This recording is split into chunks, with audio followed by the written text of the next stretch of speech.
আরে ভাই তুমি দেখো না, বাংলার কবি, বিদ্রোহী কবি, জাতীয় কবি কাজী নজরুল, আরো বহু কবিরা কবিতা লিখেছেন, সেখানেও আমার নবীজিকে রাখালের বেশে, নেশ্চারণে যায় নবী কিশোর রাখাল বেশে, একেবারে কবিতা লিখেছেন এইভাবে।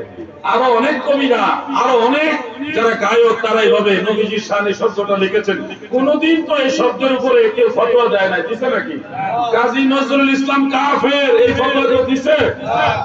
এই যে মেষচারণে যায় নবী কিশোর রাখাল বেশে, নবীজিকে যে রাখাল বেশে বললেন, এই কারণে কাজী নজরুল সহ আগের আলেম ওলামা যারা নবীজিকে গজলটা গেয়েছে, কোন আলেমকে, কোন আলেম বা কোন কবিকে, সাহিত্যিককে কেউ কি কাফের বলেছে?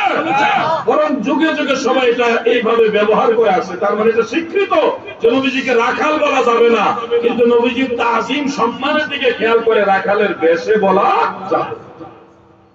এরা জীবনও ভুল স্বীকার করবে না, জীবনও ভুল স্বীকার করবে না। ওই যে আল্লাহ তাআলা বলেছেন, ফি কুলুবিহিম মারাদুন ফাযাদাহুমুল্লাহু মারাদা, তাদের কলবের মধ্যে রয়েছে বেমার। এই বেমার এমন যে আল্লাহ তাদের বেমার আরো বাড়ায় দেয়। এরা কখনো ভুল স্বীকার করে না।